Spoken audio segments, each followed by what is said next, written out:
Hi friends, good morning. Positive thinking series के part 1 में आपका स्वागत है। हम इस वीडियो में क्वेश्चन नंबर 1 सॉल्व करने वाले हैं, क्योंकि मैंने पिछले इंट्रोडक्शन वीडियो में बताया था कि हम टोटल 180 सवाल करने वाले हैं और इस वीडियो में हम उस 180 में से क्वेश्चन नंबर फर्स्ट को करने वाले हैं। तो यहाँ पर मैं आपको क्वेश्चन दिखा देता हूँ। क्वेश्चन बोल रहा है कि create in double and string variable with values and print this variable.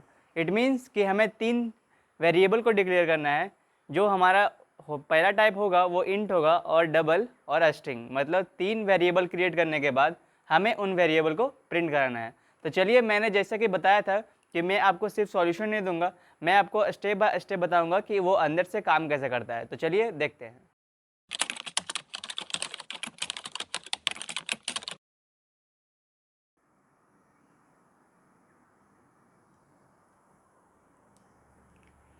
तो यहाँ पे देख सकते हैं कि मैंने 3 वेरिएबल को डिक्लेयर कर दिया है। मैंने जो पहला वेरिएबल डिक्लेयर किया है वो उसका टाइप हमारा इंट है, और सेकंड वेरिएबल का जो टाइप है वो हमारा स्ट्रिंग है, और थर्ड जो हमारा वेरिएबल का टाइप है वो डबल है। जिस तरह मुझे क्वेश्चन में तीनों दिए गए थे कि आपको एक इंट, डबल और स्ट्रिंग वैल्यू को डिक्लेयर करना है, तो हमने उसे डिक्लेयर कर दिया है। अब हम इसमें वैल्यूज़ पुट करेंगे।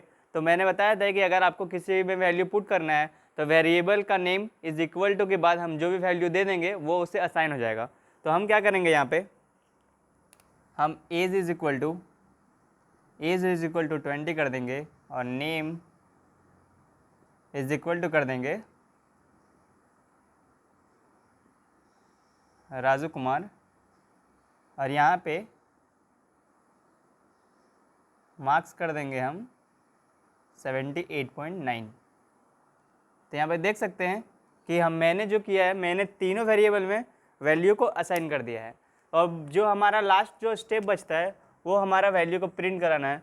तो आप जिस तरह भी चाहे उस वेरिएबल को प्रिंट करा सकते हैं system.out.println के हेल्प से। जैसे कि मैंने पहले ही बताया था कि मैं सिर्फ कोड नहीं दूंगा, मैं आपको अंदर का प्रोसेस बताऊंगा। तो चलिए मैं आपको इसे विजुअलाइज कराता हूँ।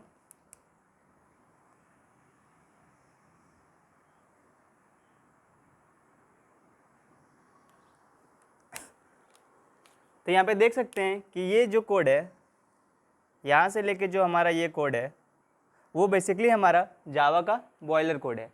तो क्योंकि जो हमारा जावा है एक ऑब्जेक्ट ओरिएंटेड प्रोग्रामिंग लैंग्वेज है, तो उसके लिए हमें एक स्ट्रक्चर फॉलो करना होता है हमें कोई भी क्वेश्चन को सॉल्व करने के लिए। तो ये हमारा बॉयलर कोड है। बेसिकली जो हमारा क्वेश्चन है तो हमको इस पार्ट में पूरा ध्यान करना है। तो जो मेरा पहला लाइन है, मैंने जो इंट एज लिखा है, तो बेसिकली वो हुआ क्या, मेमोरी में एक खाली प्लेस अलॉट हो गई, किसको, एज को। इट मीन्स कि वहाँ पे ये लाइन लिखने से, यहाँ से ये लाइन लिखने से हमें एक प्लेस अलॉट हो गई जिसका नेम है एज। मतलब कि एज मेमोरी में ये इस डब्बा का एड्रेस है। तो ये लाइन करने से क्या हुआ कि हमारे पास एक एज को एक जगह अलॉट कर दी गई, बट उसमें कोई वैल्यू अभी नहीं है, क्योंकि सिर्फ हमने एक वेरिएबल को इनिशियलाइज किया है। तो इसी तरह जब हम तीनों लाइन को लिखते हैं तो ये तीनों लाइन को स्पेस मिलती है मेमोरी में। ये हमारा मेमोरी है, और यहाँ पे हमारा नेम, और ये लाइन के वजह से ये हमारा मार्क्स। तो तीनों को खाली खाली प्लेस मिल गई है, मतलब कि मेमोरी में अब तीनों के पास कुछ कुछ जगह दी गई है, उसमें बेसिकली हमने अभी वैल्यू नहीं डाला है। तो हम क्या करेंगे, अब जो हमारा नेक्स्ट काम था कि यहाँ पे देख सकते हैं जो हमारा नेक्स्ट स्टेप है, तो ये जो हमने स्टेप लिखा, जैसे हमने लिखा एज इज इक्वल टू 20, तो ये लाइन लिखने से क्या हुआ कि ये लाइन लिखने से ये यहाँ पे गया और इज इक्वल टू के बाद जो भी हमने वैल्यू डाला है वो बेसिकली यहाँ पे उसने डाल दिया। अब एज के पास उसका अपना वैल्यू है। उसी तरह ये लाइन जब name is equal to Raju Kumar किए गए, तो ये लाइन क्या किया, यहाँ पे जाके राजू कुमार को डाल दिया। उसके बाद थर्ड लाइन है मार्क्स इज इक्वल टू 78.9%, तो ये गया यहाँ पे और यहाँ पे वैल्यू डाल दिया 78.9%। तो इस तरह हम एक वेरिएबल को क्रिएट कर सकते हैं और इसमें वैल्यू असाइन कर सकते हैं। तो इस तरह हमारे मेमोरी में वहाँ पे प्रोसेस की जाती है एक वेरिएबल को डिक्लेयर और वैल्यू को डालने के टाइम।